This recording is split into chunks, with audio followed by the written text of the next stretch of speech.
Because people are migrating, okay? And this is happening more because of globalization. So we'll talk about the trends of global migration, and then we'll talk about, the facts about what makes Korea multicultural. So we're going to talk about some facts, and then something about theories. Why do people migrate to begin with? Okay? And then the next two are the reasons why Korea is becoming a multicultural society. Okay? And then lastly, we'll talk about the implications. Okay? So we have increasing number of foreigners, and what does that mean for Korea? Okay?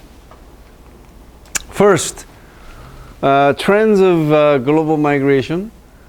Before I go on any further, hello to students at Beijing University. Wave your hand if you could hear me. All right. So I'll be seeing you next week, right? So I look forward to our meeting. We're going to have a party. I'm just kidding. Okay. Trends of global migration. There are three key arguments about global migration. Okay? First is international migration has become universalized. Is there anyone who disagrees with this? It has become universal because everybody is potentially doing it. Okay? Every country is now migrant sending or migrant receiving country, including North Korea, of all the countries, right? Second argument is international migration is inevitable. Why? Why do people move to different countries? Are you thinking or are you thinking? I'm sure you're going to remember this long after this course is over. Are you thinking or are you thinking? Yes, so there's a student who is thinking. Go ahead. Transportation is made easier. That doesn't really make it inevitable, right? I mean, it helps, right? Thank you. Anyone else? I'm talking about international migration. Yes? Some countries are developing faster than others, so that acts as an incentive to migrate. I think that comes close to what I'm looking for, and here it is. You see, differentials in living standards and also in employment conditions. Do you ever foresee a world in which this will disappear? It's impossible, okay?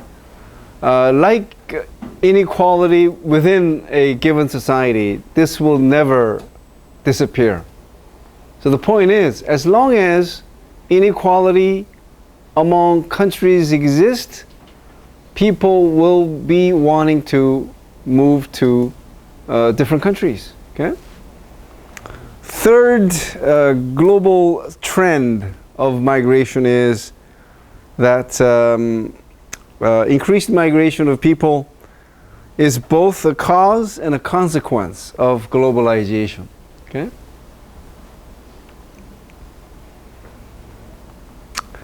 So, like trade, migration has increased significantly in recent decades.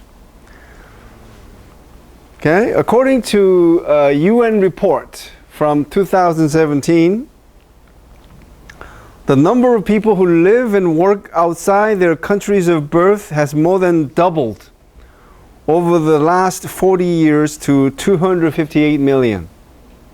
Okay? So this is just the people who have moved to a different country, not including children who are born in the new destinations. Okay? So that amounts to about 3.4%, or 1 in every 33 persons in the world. Okay? So would this total include you? No, because this is from 2017. But if there was a total from 2018 or 19, that should include you too. Okay? Because the way they count like foreign residents, you know what the standard is? When someone says the number of foreigners in Korea is 2 million, what would be a sort of a working definition there? At least in Korea, it goes like this. People who have been staying in Korea for more than 180 days, which roughly, it's about 6 months, right? So that should include many exchange students who are typically here for more than 6 months, right? Not 6 years. Now, my first question for you today, the second question that is, which continent do you think was the destination for the largest number of international migrants between 2000 and 2017? Which continent? Is it Europe? Is it North America or America, Asia, and so on? Take a guess. Europe, right? That's what a lot of people would say. But actually, it's Asia. So the green shaded bar, horizontal bar, is Asia. And so this is a surprise, isn't it? Okay? So more migrants actually go to Asian countries than Europe. This is a recent trend because, as you can see, in 2000, number one destination was Europe, right? And next one is also very interesting. You see the colored lines?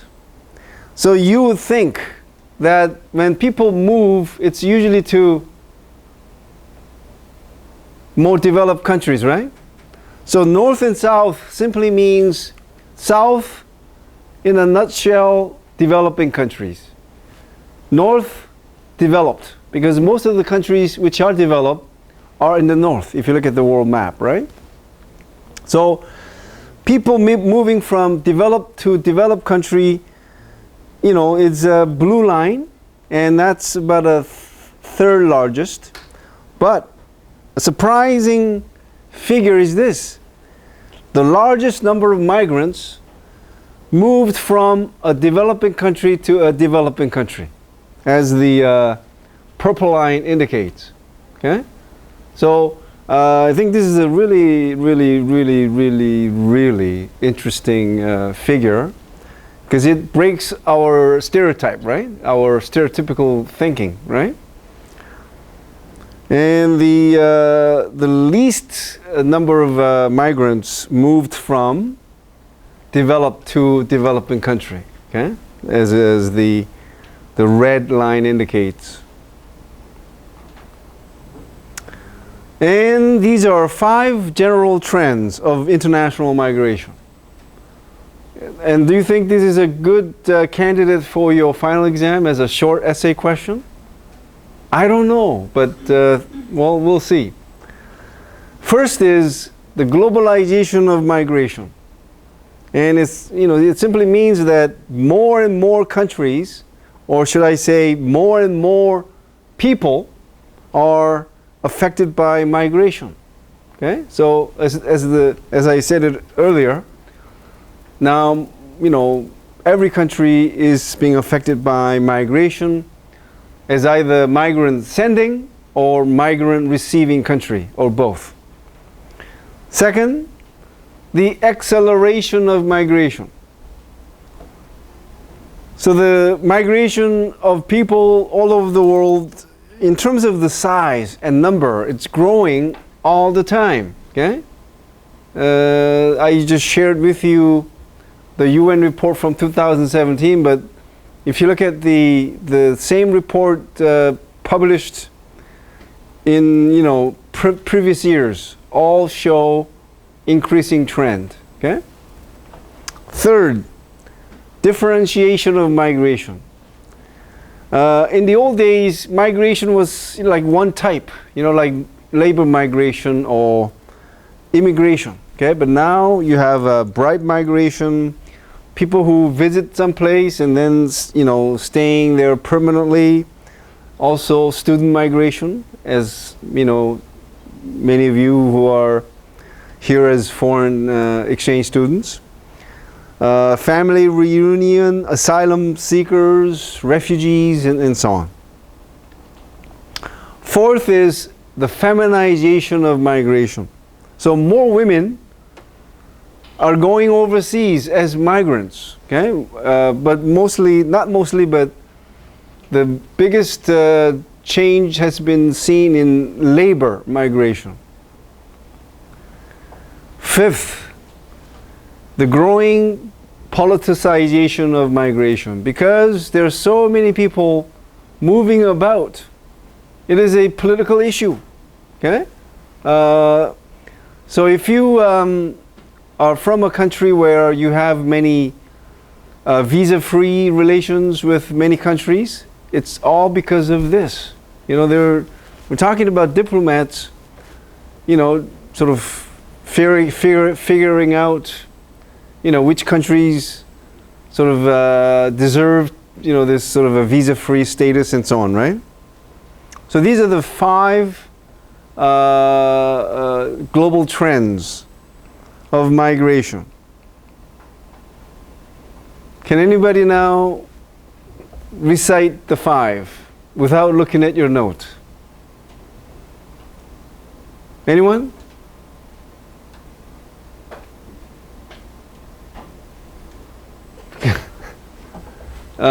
Someone, please. Just try. I was going to call you because one name that I remember for sure. Andrew. The globalization, acceleration, differentiation, feminization, and the using it politically. Okay. So let's say politicization. Thank you very much. That's really excellent. So in your free time, before you fall asleep tonight, think of these, okay? However, the percentage of migrants varies greatly from country to country. International migrants comprise of at least 20% of the population in 41 countries. And this is the interesting list of countries with the most people living overseas. Again, we're talking about proportion or percentage, not the total number. Because if you were talking about total number, number 1 it would be, it's actually India. Okay? And I'm sort of jumping ahead. And number 2? No, Mexico. So many Mexicans living in the United States, right? China is number 3 from what I remember. I'll be showing you a table a little bit later. So you have the figures there, and I put Korea there at about 10%. And why do I have a question mark there? The number of Koreans living outside of Korea, it's about 7 million. And that amounts to 16% of the total population in Korea. So that's very high. So you should be like at number 2. But the Korean figure, 7 million, includes second generation Koreans. Okay? But I don't think the other ones include second generation or third generation, whatever. I'm not sure. Okay? So if you go with the total number of let's say Irish people, I think they're mostly in the USA, right? And some in Canada. So, but it says native born population, right? So I'm sure it's just limited to just first generation, whatever, right? 15 countries with the most immigrants. In terms of the number of immigrants, number 1, the United States at 48 million. Which amounts to about 15% of the total population. So in terms of the percentage, the country with the highest sort of proportion of immigrants is United Arab Emirates. I think Qatar comes very close there, okay? So as you can see there, 87.3%. Which countries host and send the most migrants? So the United States as the top hosting country, followed by Germany, Russia, and so on. Top 10 migrant sending countries. So I was wrong. China is actually number 4. Number 1, India. Number 2, Mexico. Number 3, Russia, and so on, right? Now, so you get the sort of picture. Excuse me. Now you have a picture of sort of the global trend of migration, right? This migration is a global phenomenon. A global because it's happening at a much accelerated rate, and it affects every country in the world. That, in that sense, it is definitely a global phenomenon. So having said that, now we turn to, what's happening in Korea. Okay, so global migration being universal, and Korea, of course, is no exception. But let's get to the details or the specifics. I think the key point would be this, right? Last year, so let's say like now, there are over 2.3 million foreigners living in Korea, and that amounts to almost 5% of the total population. Okay, so this is rather new for Korea because, as I said before, Korea has long sort of, I'm very careful with the term cherished or prided itself as an ethnically homogeneous society, at least ideologically. Okay? I'm sure if we did any, DNA or biological sort of testing, I'm sure we'll have a not so ethnically homogeneous result. But at least that's something, Koreans sort of, sort of took pride in, right? But anyway, so this is really happening and changing really fast. Just 3 years from now, nearly 7% of the total population will comprise of foreigners. Okay? So Korea, remember, aging is the most rapidly aging society in the world, right? Korea has another distinction. It's the most rapidly ethnically diversifying country in the world. Because so many foreigners are coming into Korea as either worker. I mean, that would be the largest sort of input, right? So here it is. Just back in 1980, there were only 4,000 foreigners, okay? But look at the projection. Just 9 years from today, more than 10% of the total population will comprise of foreigners. Okay? And when I get to the reasons why Korea is multi-ethnic, you'll understand why we're coming up with these projections. Okay? And soon enough, by 2050, it could easily be 15 to 20% of the total population in Korea comprising of foreigners. Okay? So this is from 2015, but the Korean figure is 2018. So, Qatar is only 65%. Okay? And this is for Korea. So, if someone says, oh, there are more than 2 million foreigners living in Korea, I think if you're a good student like me, your next question would have been, oh, then who are these, where are they from, right? Didn't you come to that question? So anyway, as you can see there, the largest number of foreigners is actually, yes, in terms of citizenship, they're foreigners, right?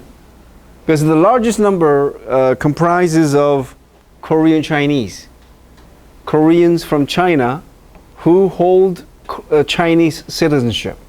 Okay, And the number 2 source country is China. Okay? Number 3, Vietnam. Yeah, you see the numbers in the proportion, right? The small number is a percentage, right? So as you can see, most of the foreigners living in Korea are from other parts of Asia. Okay? As that you notice, right? Now, the reason I put the question mark, okay, multicultural Korea, myth or fact or reality, is because 30% of these foreigners is actually Korean, aren't they? In terms of ethnicity, they're Koreans, right? And what about all these children born to multicultural families? They are also counted as non-Korean. So, and also, what about North Koreans? They're classified as a different category too. Okay? And what about Korean expatriates? Koreans who immigrated, but then are back in Korea, are living with their new citizenship. For example, Korean American living in Korea, or Korean Canadian living in Korea. They are counted as foreigners. So if you put all that into this tabulation, the 4.6% could easily be down to like 2.5% of the total population. I'm not saying that ethnic diversity is not happening. It is definitely happening, but you see these little sort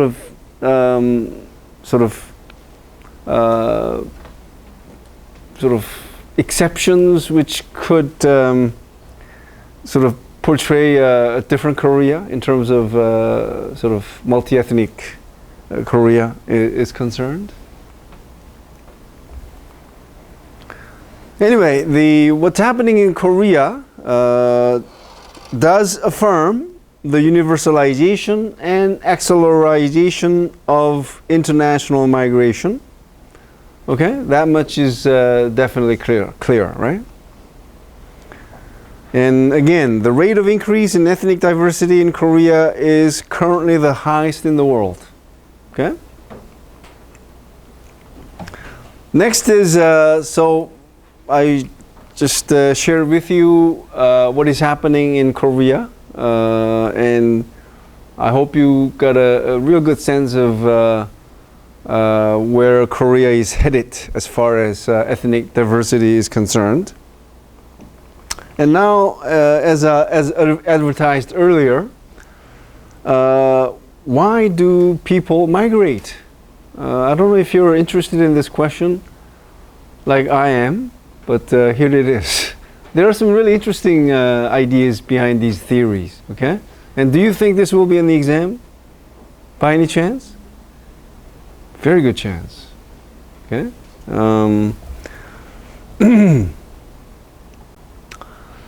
Exams are not about how much you remember, but I hope you're taking this course as an experience, something that you will cherish, something that you will remember, okay?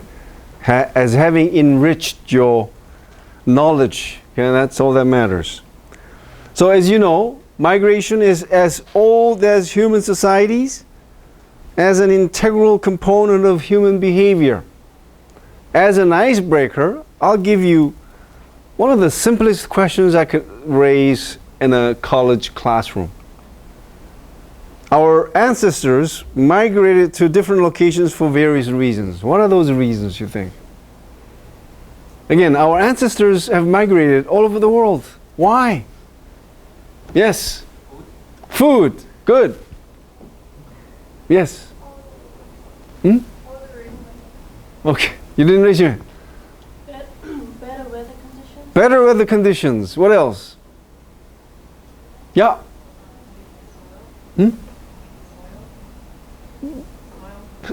Soil for farming. Okay, good. Anything else? Yeah. Wars? To escape wars. Yeah. Good. Yes. Okay, to escape from natural disasters. What else? Last call. You guys gave really good answers, and let's see. So I'll just go show you. You forgot probably the most important one: curiosity, sense of adventure. That's moi. To find food, to search for better grazing and agricultural lands, to escape natural disasters, to seek protection from adversaries. This one is something that could have been mentioned. To conquer land. To obtain religious, political, and social freedoms. This really, of course, happened. I could just mention one example. Are you guys familiar with the rock group called Queen? You know, the singer, his ancestors escaped from the persecution of India, right? Because of different religion. A classic example for this. And so on, right? Anyway, a variety of theories have been advanced to explain why people migrate to foreign countries. Number one, wow. Very wordy. Okay, these the names of theories. I don't know. Should you be able to like memorize these?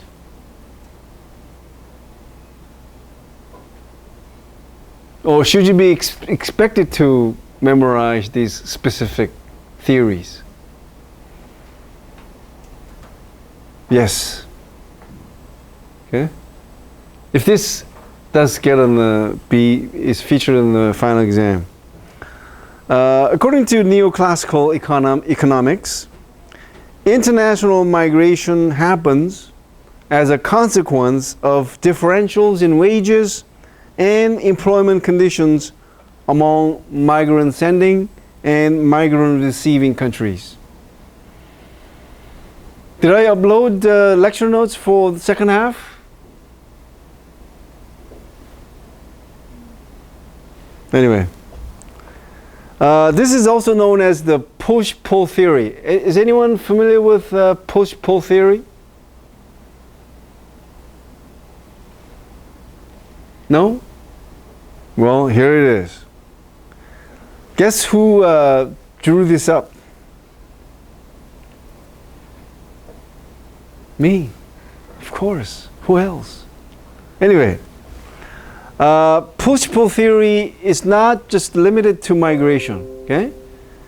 So I think this theory is something that you could really make good use of, even for other classes or other contexts.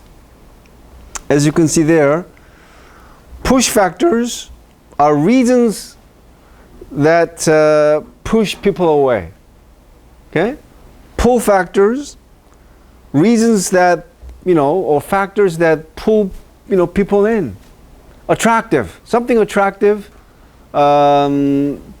Push factors, factors that push you away. Okay?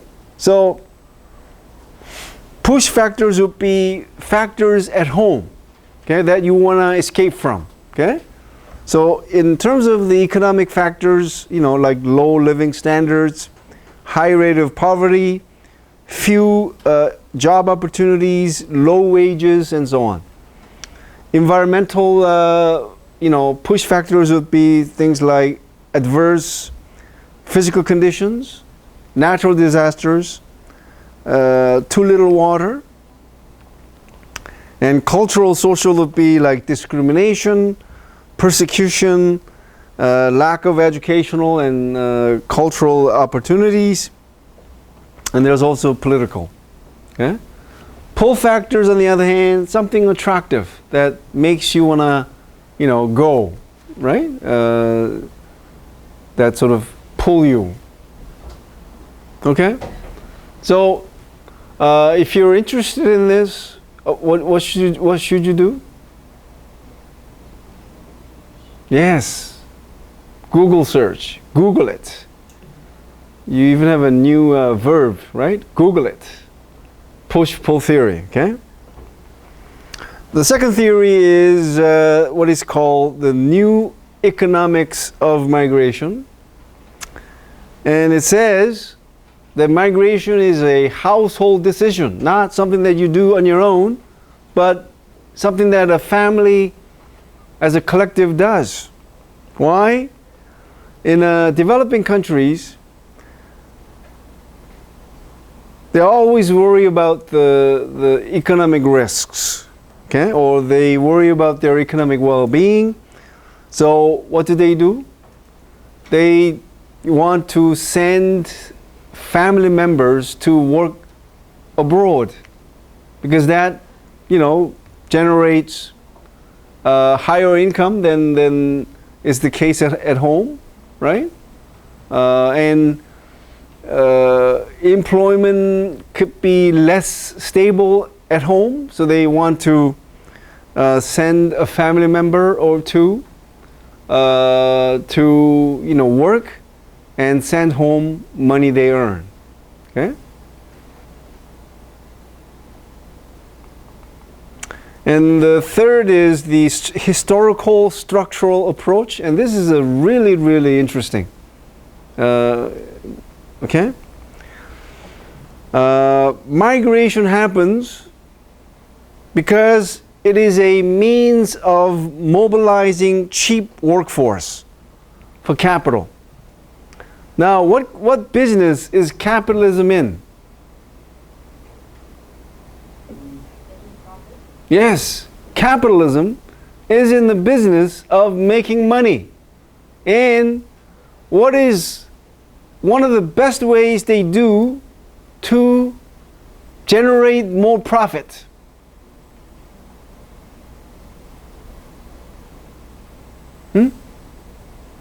What are the things they do typically to save money and generate more profit? Yes, you see, two of the things that firms do to make more money is to buy supplies, whether it's natural resources or whatever the case may be, at the cheapest possible prices. And the next one is to save on labor costs. Okay? So, why do you think, so can you think of, in history, the form that was used throughout history to save labor costs? What am I talking about? Slavery. Okay? But within the more capitalistic system, that still happened, right? If you want to talk about the slavery that took place in North America, it was to, generate more profit. Okay? And this is still happening. I'm not talking about slavery that is still happening, but why do multinational corporations keep on relocating their plants? To look for cheaper labor. Now, that's one way, right? You set up a plant in a country that has cheaper labor cost. What else can you do? You bring in foreign laborers who would work for lower wages. Okay? Now, if you look at why former colonizers like England, okay, France, are ethnically diverse. Why? They brought in labor forces from their former colonies because they wanted to utilize cheap labor. So that's been happening throughout history and is still happening. Okay? Now, this sort of bringing in cheap labor, I don't think it's happening still in Europe. Would you say it is still happening? You're still bringing in cheap labor? Or is it more a family reunion? A lot of Eastern European workers still in Western Europe. But do they come and they go back, or are they allowed to stay as permanent residents? They are allowed to stay, but they usually go back for 2 or 3 months after they work for like Okay. Well, I was, without your input, I was going to say that bringing in foreign laborers is more of a East Asian phenomenon now. Japan is doing it, Korea is doing it, Taiwan is doing it. Okay? But I guess it just never stops. Yeah, the student at the back. It's more of a trend now that in the UK companies will go abroad to Is there another microphone? It's really difficult to hear you. basically in the UK, for example, like I know it's more common now, rather than bringing like foreign migrant workers over, they tend to go to them now because it's just cheap to operate abroad and like cheap labor. You're talking about in the case of, let's say, Europe. Instead of bringing in migrant workers, you just rather go there and operate. Yes. In Germany, for example, what you said is true. So that, like, after World War II, they needed workers. So they brought in a lot of Eastern Right. European workers, so even Italian, Greek, Mm. people and all of that. But when they realized that they would bring in their family, and that it would mean that a lot of work was now being stolen from them. Mm. Of course, that because it was really they then had a stop to that workforce call. So now they don't call immigrants anymore to work for them. I see. It depends on the country, I say. Yes, so it depends on the country, I guess.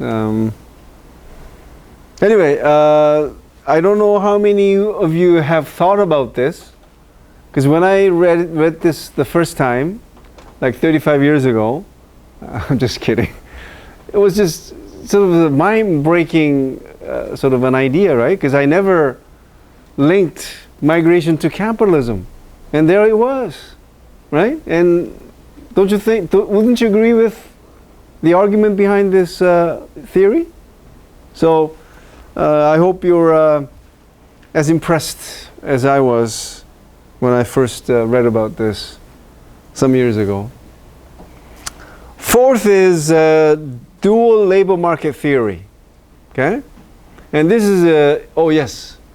I wanted to mention something in this point because even though there are a lot of migrants working for workforce, I would say that for example in Spain, probably in the rest of Europe is the same. Like a lot of migrants own their own business, even though there are little commerce and this kind of stores, but they own their own space, their own business. So I would say Okay, isn't that after they have lived in the whole society for many years, and once they make enough money, they set up their own business, right? But the beginning, how they got there, was because of this, right? that it would be interesting to ask them have you worked before for a big company and then move to your little store? But yes, I would say that it can be an origin. So what would be the largest ethnic group in Spain? From South America. Oh. So see, now they have their own businesses, you're saying?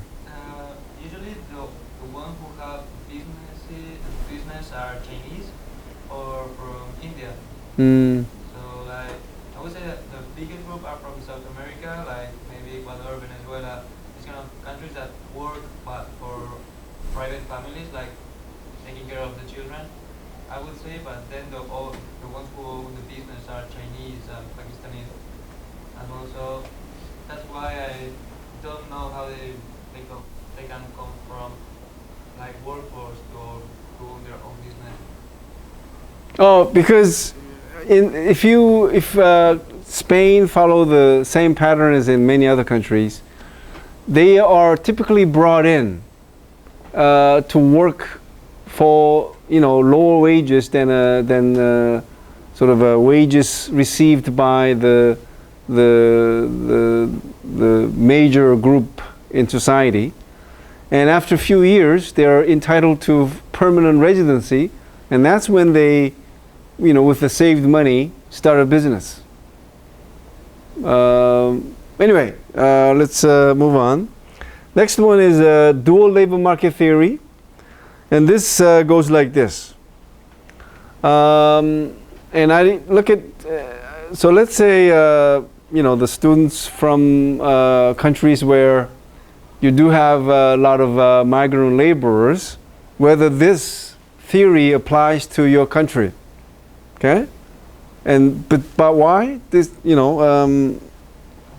so we're going to later look at what theories are relevant to the Korean experience. Okay? So what this theory argues is that as country develops, okay, and the people in that developed country become wealthier, they're better educated, and they are more status conscious than before. So what do? They shun away from certain jobs that pay less and that do not have a good reputation.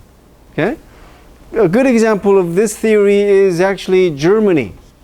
Okay, in the 1960s, 70s, and 80s, they had to bring in thousands of nurses, thousands of miners every year. And this is when a lot of Koreans went there too.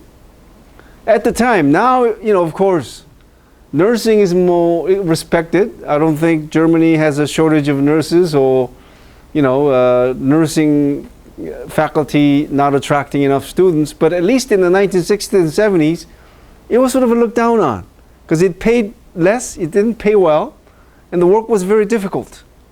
Miners, of course, it's a very difficult job, right? So that's why they had to bring in foreign laborers. Okay? And what's different about the German experience and what's happening in Korea is that Korea does not grant permanent residency to migrant workers, whereas Germany did. Okay? After 3 or 5 years, if you don't have any criminal record, they allowed you to stay as permanent residents, which means you can live in Germany for the rest of your life without ever being evicted or expelled. Okay, it's just that you don't have the right to vote. Okay, but you could live as long as you want in Germany. But anyway, so example is definitely Germany. Do you know any other country where this dual labor market theory sort of can be applied to? Yeah. In the United States, there are a lot of illegal immigrants or undocumented people that are coming in, and they try to get work visas, and they usually come from Latin America to do work that a lot of people don't want to do, right, like working on farms or right, working as domestic housekeepers. Or a restaurant, right? Yeah, or cooks in kitchens. And busboys. Exactly. I say that with a sense of endearment because I used to work as a busboy. You know what busboy is? I don't know why that name is given, but you know waiters, right? You know what waiters do? They take orders and they bring you food. What do the busboys do? They clean the tables after the customers leave. So it's the lowest job you can get at a restaurant. Okay. Anyway, but I'm sort of like a badge of sweat, badge of courage. Anyway, the fifth one is the last one, hypergamy. This is a term from India, or should I not? It's not an Indian word, but it is applied to the caste system of India, because in each caste there is a subcaste, and in India there is this expectation that you marry someone of higher subcaste. Okay, and what has happened with Korean men marrying women from other parts of Asia, for those women, it is a form of hypergamy, right? They're marrying up because they're marrying men who are wealthier than them, okay? And the opposite word is hypogamy, and that is to marry down, okay? So, isn't hypergamy sort of largely practiced by many women all over the world? To be frank, you want to marry up rather than marry down? No? Or you want to marry for love, and you don't think about marrying up or down, but just love matters the most, like I emphasized before. Anyway, do you think this applies to the Korean case or not? The answer is yes, and we'll see why. Anyway, do you remember the 5 theories of migration? Well, in due time, I hope you memorize those. The question is, what are the factors facilitating the increasing ethnic diversity in Korea?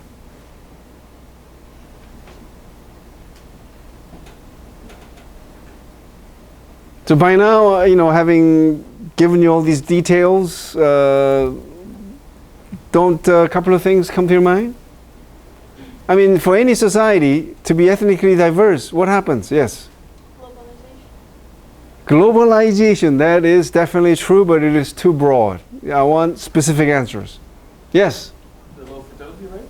Low fertility rate, slightly off. Because not enough laborers in the future. Okay, so because of that, what happened? Sorry? Because of low birth rate? Yeah, so people from outside, from other countries have to come in To work. to work. Yeah, so that's the first one, right? Influx of migrant workers. And the other one is? Influx of migrant brides. Okay? So, maybe the question was not specific enough.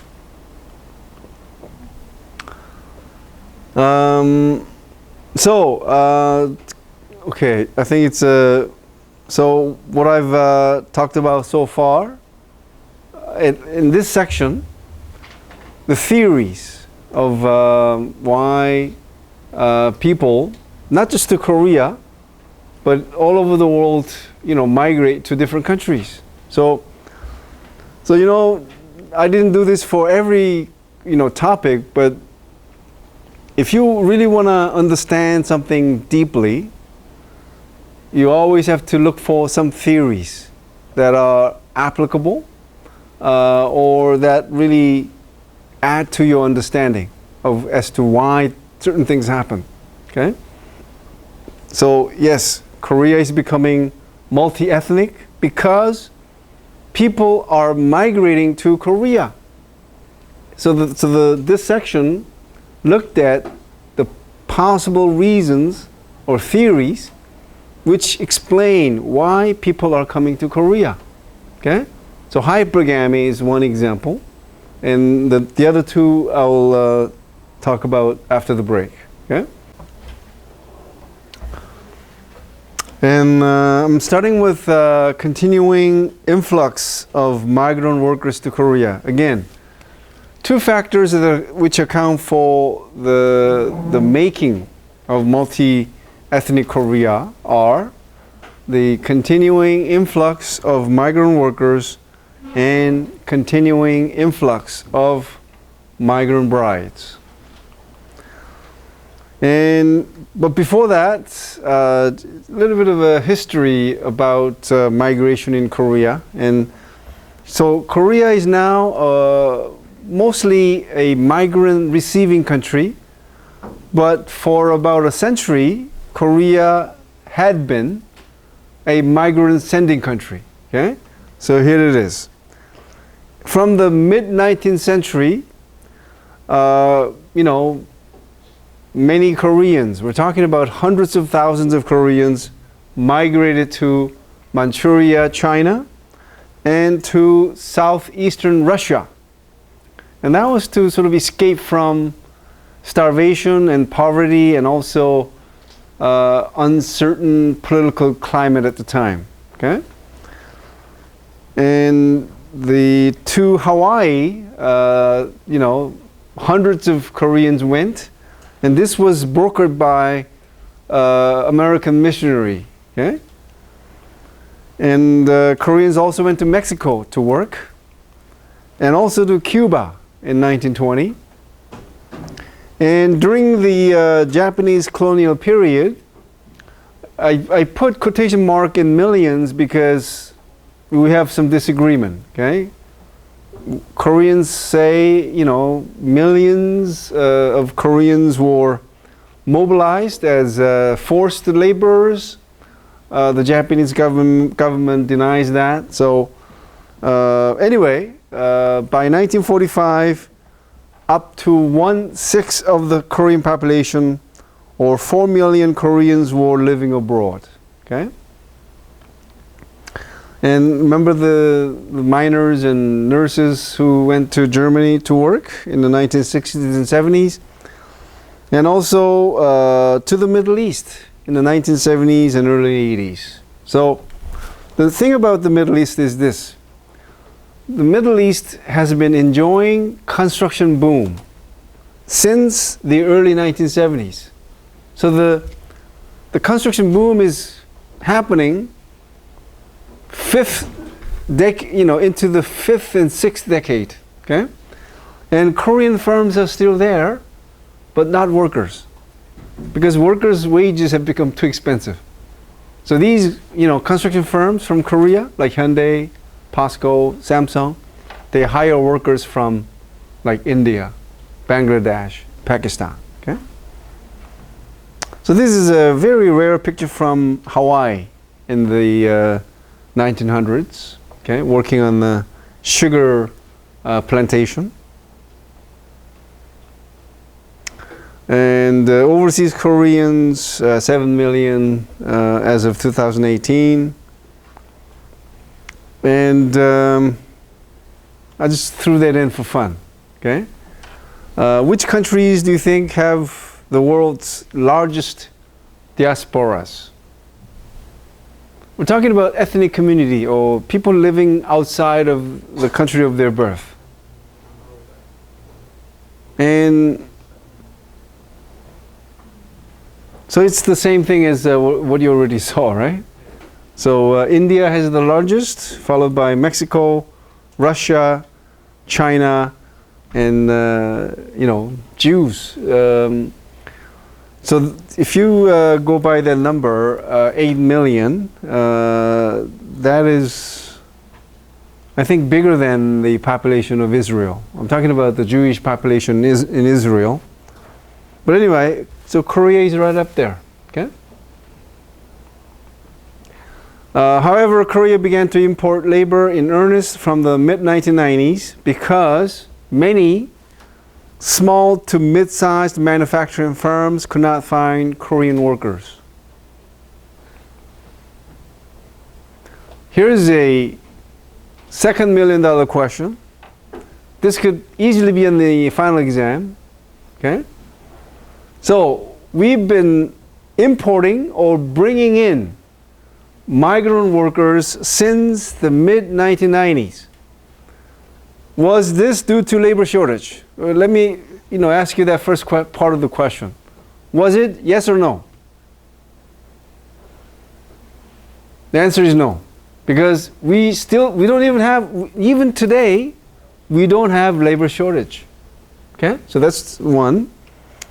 Second part of the question is any theory of migration applicable to the current case regarding labor importation, not marriage? Okay? Yes?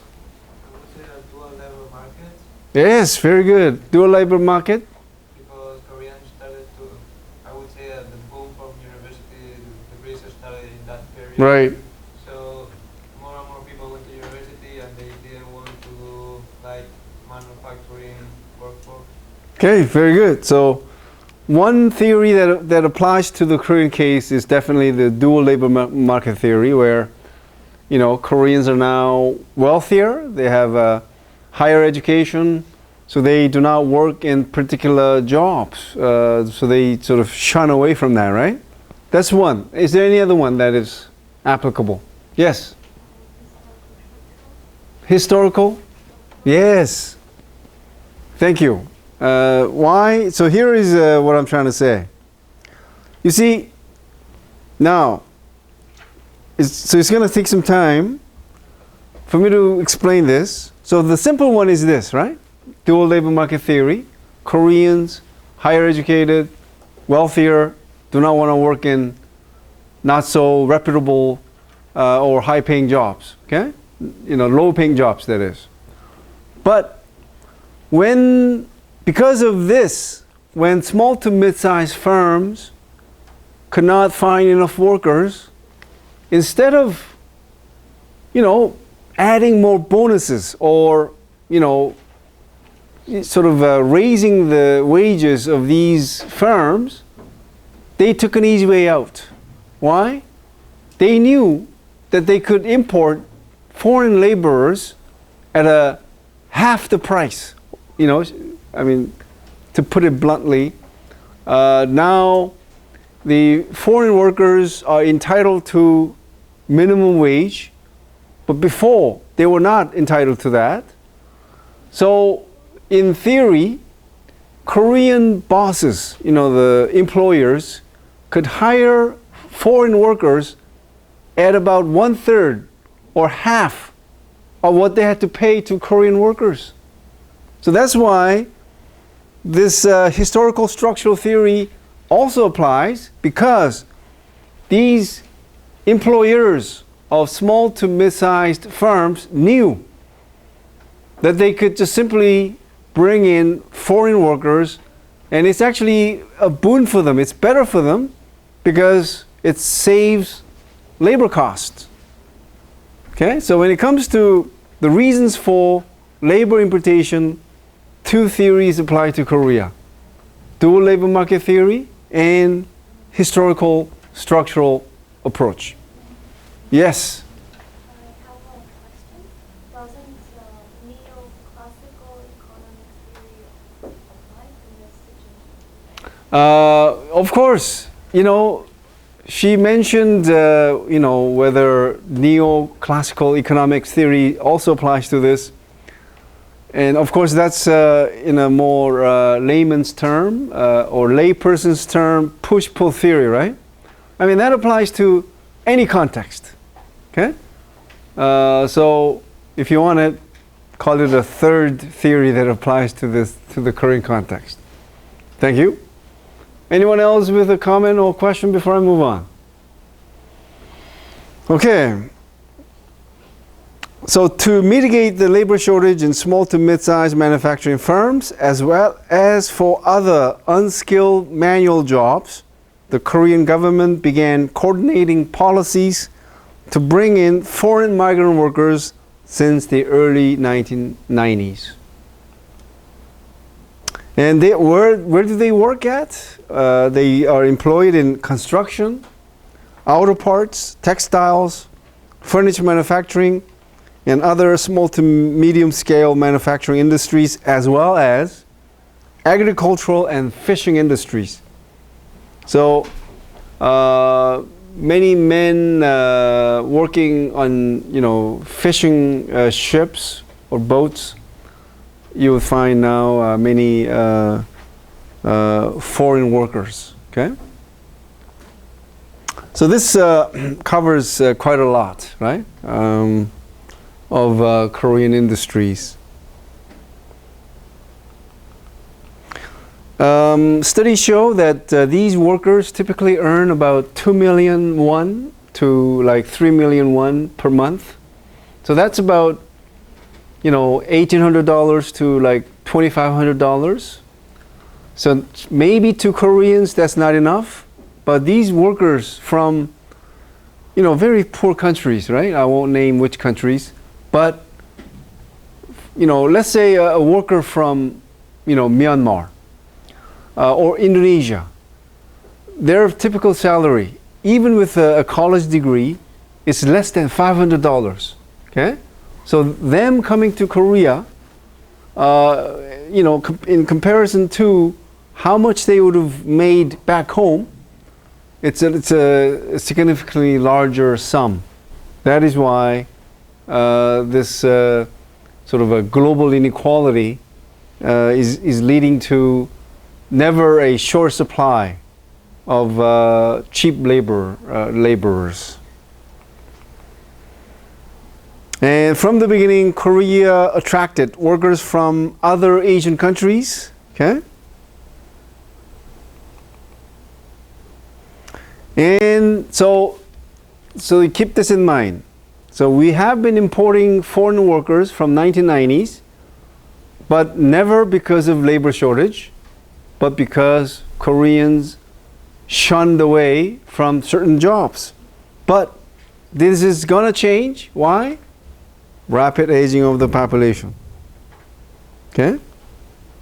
Because what's going to happen because of the rapid aging of the population is that the population of Korea will decline from 2028. That's just 9 years from now, and maybe more importantly, starting in about next year, okay, the economically active population will fall.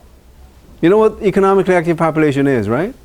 Those aged between 15 to 64. People who, again, this is a universally used criterion.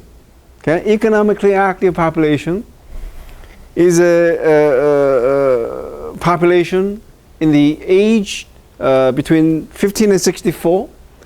So this population will decline starting next year.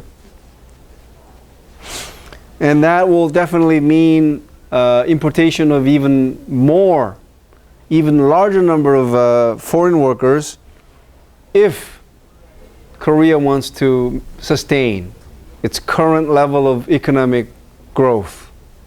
Again, if Korea does not want economic growth, sure, let the economically active population shrink. But, that is not going to happen because we're getting a taste of what, sort of living in a economically developed nation is like. And there's no going back. Okay? So that's why I'm sure policymakers in Korea want to sustain at least the current level of economic performance.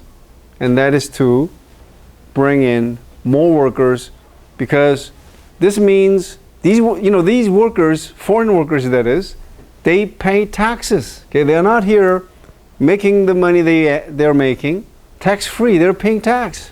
Okay, so so that's why the projection is that more workers will be brought in the near future. So this is a graph which shows you how the proportion of the elderly is continuously increasing, but the rest is shrinking. Okay, and it's going to get worse over time. So faced with such dire economic impacts arising from the labor shortage, the Korean government will have to bring in more migrant workers, grant permanent resident statuses to migrant workers. Again, this is not happening, has never happened before. So they might have to do this. And third, bring in immigrants. Okay, just advertising to neighboring countries saying, if you have a college degree or whatever the case may be, and if you speak Korean and you want to live in Korea, please apply. Because we don't have this yet. We don't have an open immigration policy. We're still very closed. Okay. Okay. So, any questions so far about the the influx of migrant workers.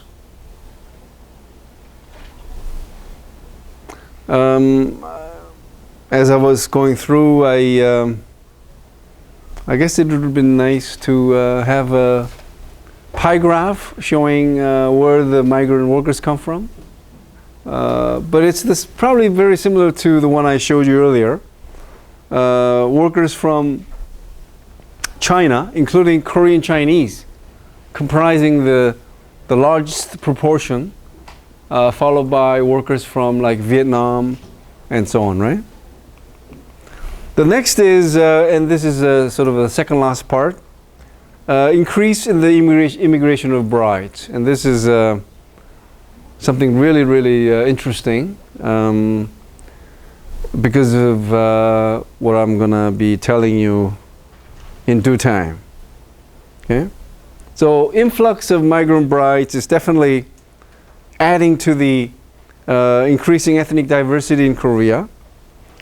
And so, I guess you could just sort of simply count the number of migrant brides. But another way of doing that is look at the proportion of intermarriages or international marriages among all marriages. Okay? So in the last 10 years, between 7 to 10% of all marriages comprised of intermarriages, marriage involving Korean and a non-Korean. And here's a sort of a nice sort of figure. So the blue line is the proportion of intermarriages in total marriages. Okay, so as you can see, from about 2007 or so, about 7 to 10% of all marriages comprised of intermarriages. And there are interesting trends in intermarriages regarding foreign brides and foreign husbands. Foreign brides, where do they come from? Mostly other Asian countries. Okay? Like this. Number 1 source country is Vietnam. Number 2, China, including Korean Chinese. Number 3, Japan. Number 4, the Philippines. Number 5, USA. So, as you can see, most of the countries in the top 10 would be developing countries, right? Right? We're talking about foreign brides, Korean men having married these foreign wives. Now, in the case of foreign husbands, we're talking about Korean women marrying foreign husbands. And the majority comprises of countries which can be categorized as developed. Okay? So as you can see here, number 1 source country is the USA. Number 2, China. Number 3, Canada. Number 4, Vietnam. Number 5, Australia, UK, France. Right? So 1, 2, 3, 4, 5, 6. 6 of the 9 top husband countries comprise of economically developed nations. So there's this opposite trend, right? Like labor importation, this is a very important point, okay? So did we have, again, I should have asked you this question before, instead of just showing it to you. Do you think Korea has had all these, foreign brides because of bride shortage? No. We never had bride shortage thus far, although it's going to happen in the near future. Okay?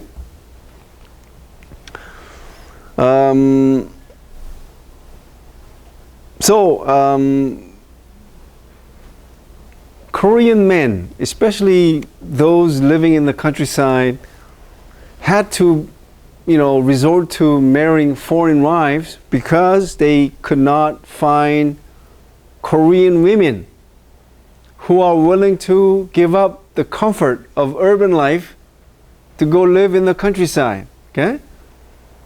Again, so far, no bride shortage, but in the next few years, bride shortage will happen. Why? Why is it forecast that bride shortage will really happen? So for the labor shortage, the reason is low fertility rate, right? You know, rapid aging of the population. But what is for this? Okay. Right. So, to say it bluntly, the high rate of abortions that Korean women have had in the past. Okay. So here it is. So we don't have son preference anymore. It's completely gone. Okay. I mean completely. Okay. How do we know that? Our sex ratio at birth is now normal. Like in every other economically developed nations, this is the same. Okay?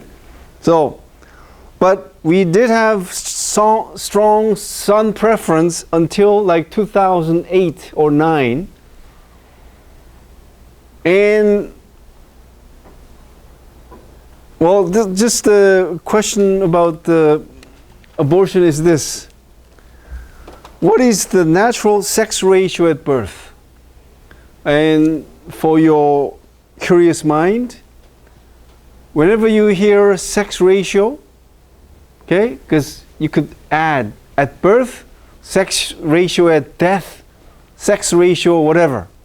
It always means number of males per 100 females. You got that? Sex ratio is always number of males per 100 females. So, what is the natural sex ratio at birth? Someone who tells me the right answer, personally stirred Maxim coffee. Yes? Let's say 95. 95! Your name is Steve, right? Wrong. Okay, anyone else? He was almost right, but I'll tell you why he was wrong. So this is something you could also tell on your date. Do you know what the sex ratio of birth is? And you're gonna sound really intelligent by saying, it's number of males per 100 females. Yes, anyone? Natural, without human intervention. Natural is, and you guys give up? Hello? Yes. Can you hear me? Yes, I could hear you. Isn't the natural sex ratio at birth something like 103? You're close enough. I'm going to bring a bag of Maxim coffee to Beijing University. Thank you. Okay. It's actually 105. Isn't this amazing?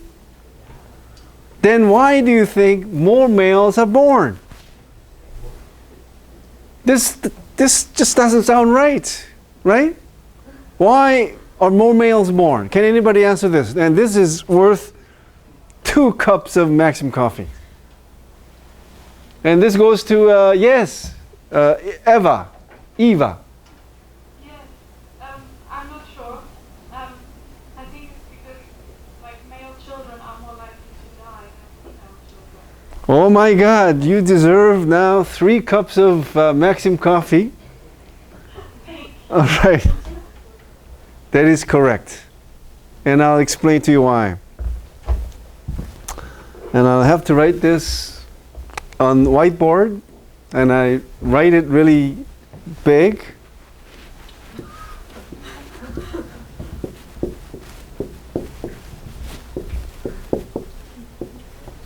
So for the students at Beijing University, I just wrote on the whiteboard the word equilibrium. Okay, equilibrium. Can anybody define this for me? You've seen a movie called Equilibrium? Well, if you could download, hopefully legally. Yes.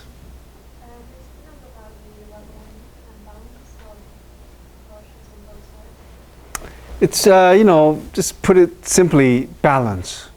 Okay? So have you heard how the nature takes care of itself by always maintaining equilibrium? Okay? Somehow nature knows that. And good example is sex ratio at birth.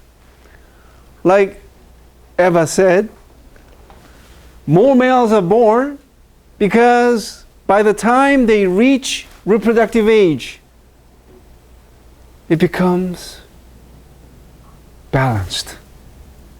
So more males are born because more males die before reaching reproductive age. So by, let's say, the cohort turns 15, it is like 99. Isn't this amazing? And maybe if you're a Christian, it'll say, oh, that's God's, whatever the case may be, but the key word here is equilibrium. Okay?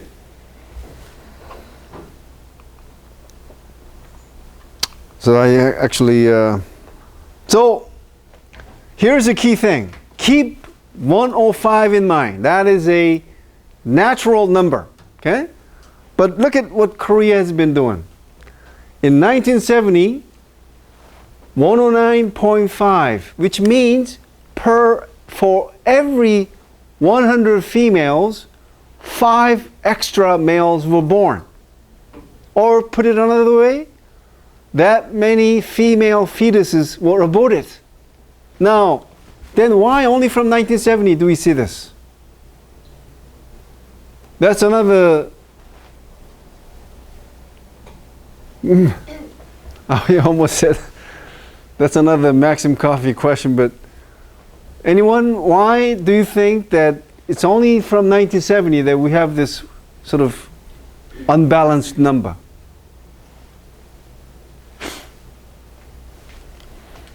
You guys give up? Yes?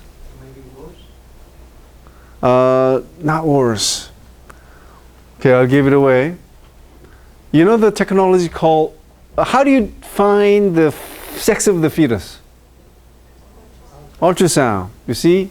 That's the thing. Ultrasound, now if you're a good student like me, type ultrasound, Google it, and you'll find that it was invented like in the 1950s, but it didn't become mass used like in Asia until 1970s. Okay? So this is when people in China, people in India, people in Taiwan, people in Korea, where there is a strong son preference. They found the sex of the fetus, and if they happen to be females, what happened? Abortions. Okay? So, the reason why I say we don't have that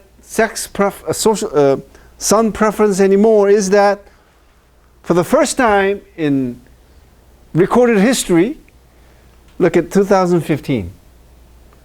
Finally, we have sort of a natural rate.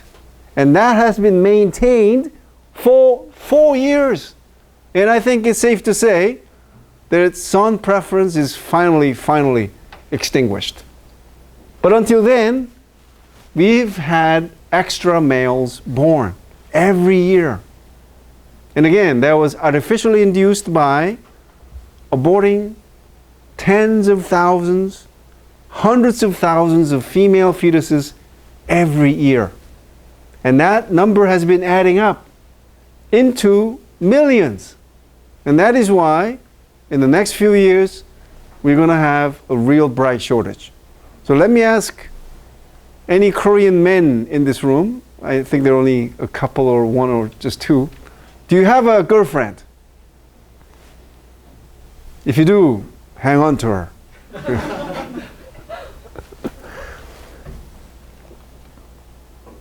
Wow, look at the 1990. 116.9. And this is really amazing too. So this is the overall sort of a sex ratio at birth, but for the third and fourth children, the birth ratio, the sex ratio at birth was 145. I don't know if you're getting the picture here. So for the third child, the sex rate, the abortion happened much more extensively. Okay, and that is being. But look at this. I don't know if you're getting the real picture, but look at 1992, fourth child in the family. Sex ratio at birth was 228.6, when the normal ratio is, again, 105. So if a fetus happened to be a fourth child in the family, ooh, trembling, because it happened at much more frequent rate. Okay? So, as a consequence, Korea is expected to face a serious marriage squeeze. Isn't that a sort of a persuasive argument that this is really going to happen? Okay? Did I miss anything here? So the number of extra males has been accumulating for about 3 decades in Korea, from 1972, actually 2015, right? Rather than 2000. Yes?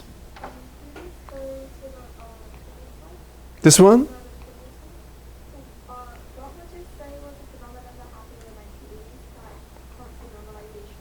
Oh. Okay, a student asked why the sex ratio at birth dropped to a normal ratio just in 1 year, right? 1980.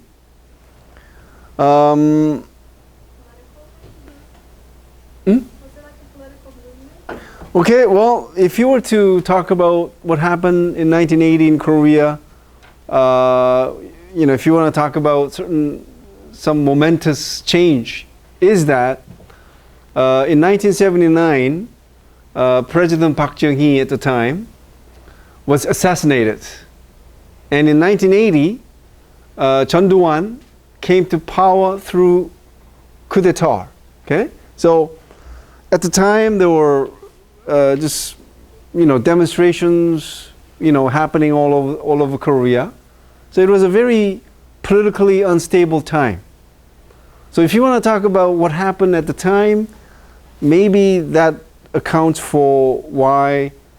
But then that doesn't really explain. I mean, if you talk about the falling birth rate, that is understandable. But why the sex ratio at birth happens to be, normal, just that 1 year, I really do not know. Well, it's your homework now. Look into it, and if you find anything interesting, let me know. Okay? Yeah, now you mentioned it, I myself have become curious. Okay? Well, maybe there was a serious crackdown by the police. Anyway, any other questions?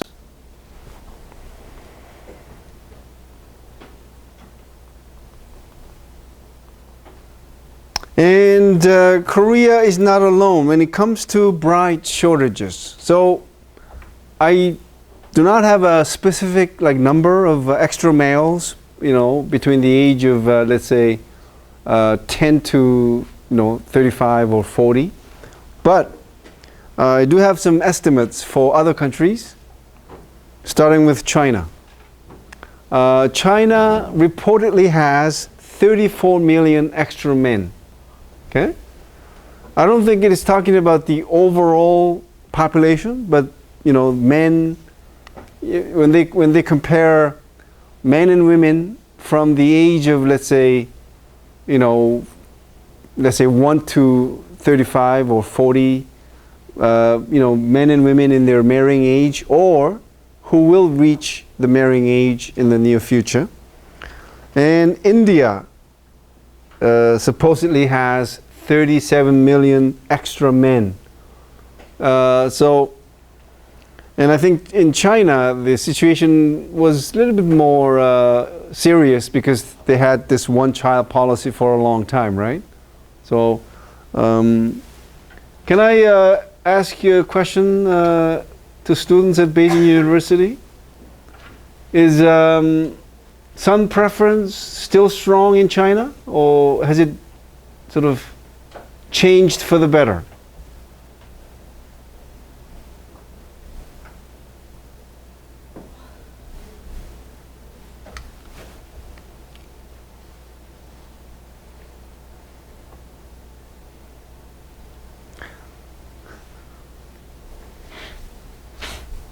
No. I mean, you don't have to look up any source. Just tell me your impression. Do you think that son preference is still strong, or it's dying down, or again, in Korea, it's completely dead, as shown in the data regarding sex ratio at birth. Yes, go ahead. I think as a whole, preference has decreased, but in rural areas, I think it's still a strong preference. Okay. So, well, thanks for that information. So, as you guys heard, in China, overall, it's, some preference has declined, especially in urban areas, people living in urban areas, but in rural areas, some preference is sort of still alive, let's say. So in the next 2 decades and longer, the actual shortage of women will be the reason why intermarriages will increase in Korea. The increase in intermarriages will also lead to a much larger number of multicultural children, and that is biracial or bi-ethnic children. And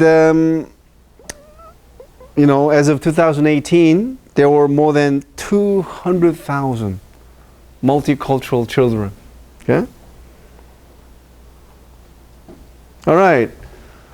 Next is, you've heard earful of how Korea has become multi-ethnic and how in the near future and in the far future, Korea will become even more multicultural, right? Because of the rapid aging of the population, which means Korea has to bring in more migrant workers if it wants to sustain its current level of economic growth.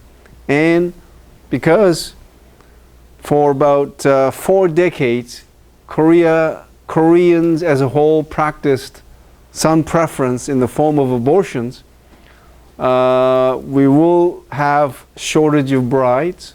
So that means we will have to bring in more migrant brides. Okay? And so given those 2 projections, and even given that we live in a multicultural society, what are the implications for Korea? Okay? So the first is, if you go to the West, when I say West, maybe this is a overly sweeping generalization, but at least in North America, you find that low-wage service jobs are typically taken by sort of visible minorities, right? So in Korea too, maybe the chances are that people who do manual service jobs like cashier, maybe in the 4th industrial revolution era, I think cashier the job will disappear, right? You know how we have like self-checkout? Even in Korea, it's It's happening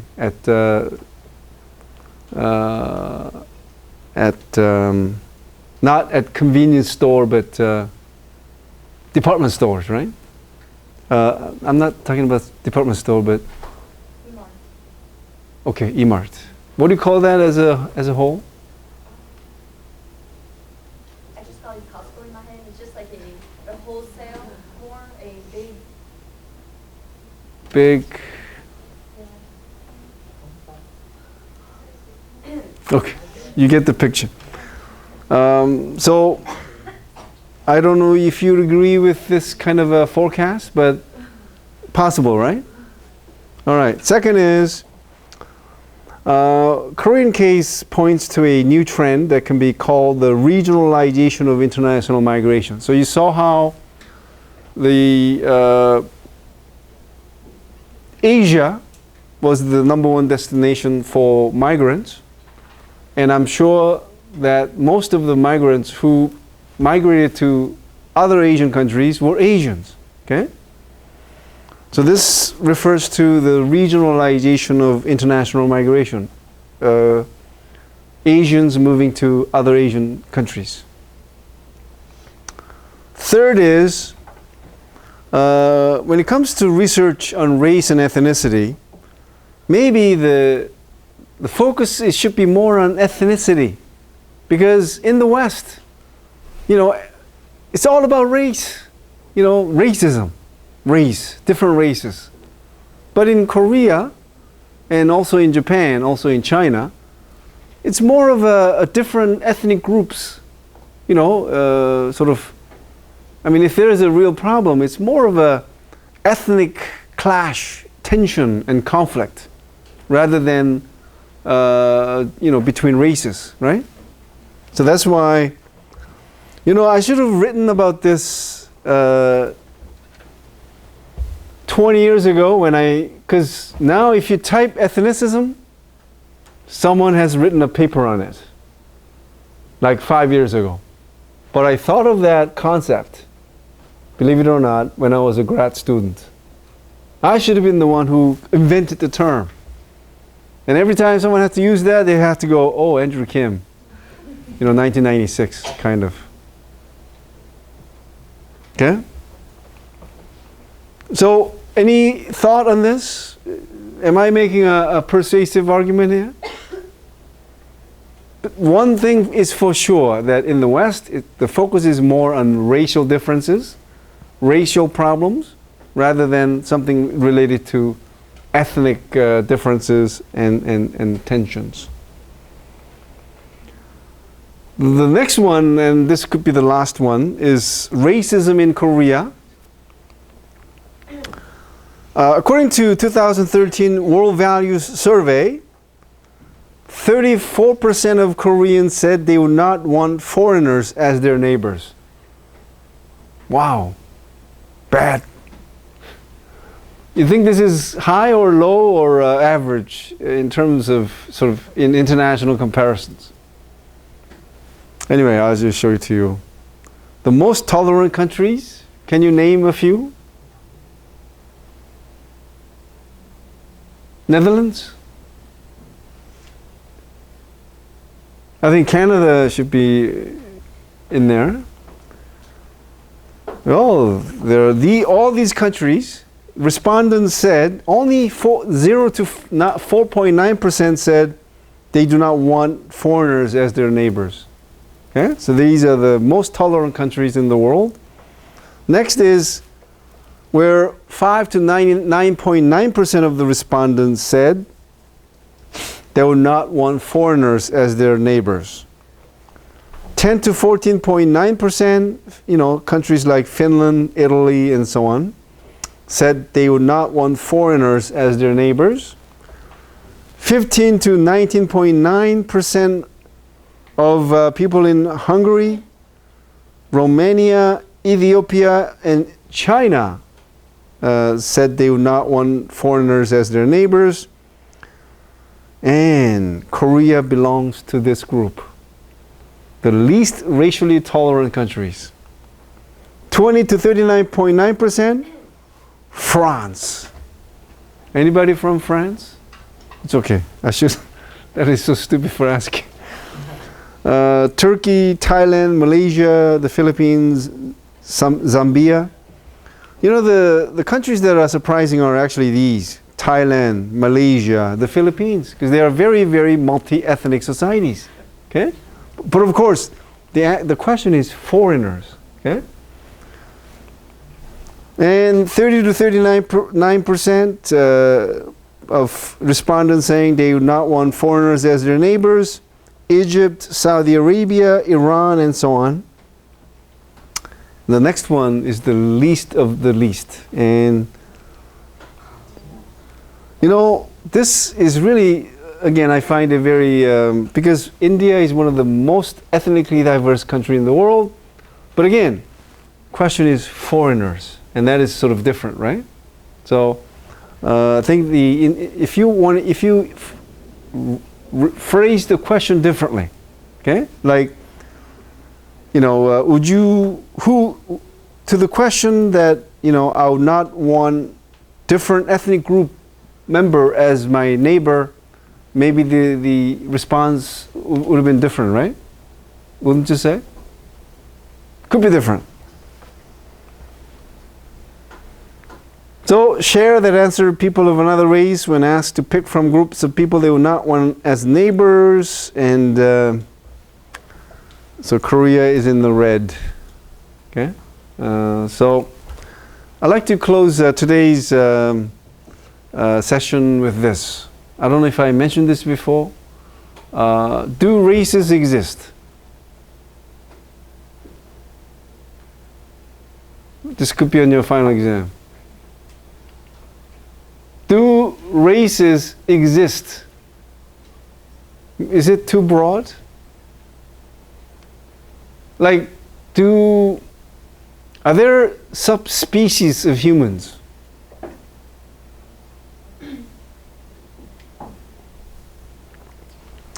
Well, if you want to really, you know, have a better understanding of what race is, and I hope from now on, whenever you use the term race, always use the quotation mark. Why? It is not scientifically justified term. A white supremacist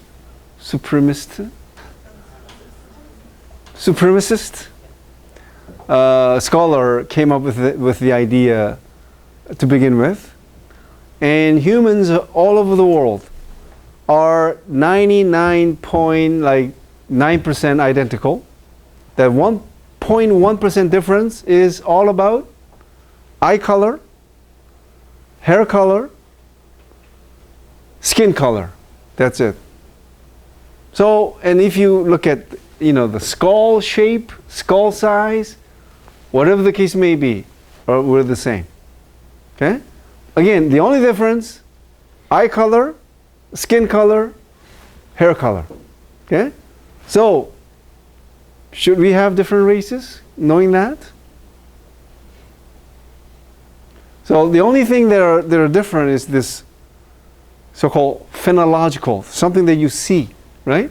And so you know, the idea that we have to use the term races is sort of dangerous. Okay? So keep that in mind. So in your free time, Google race or races, and I hope you have a better understanding of what it all means. Okay? And that's the least we can do, living in a multicultural society wherever you are today. Okay? So thank you guys at Beijing University, and see you next week.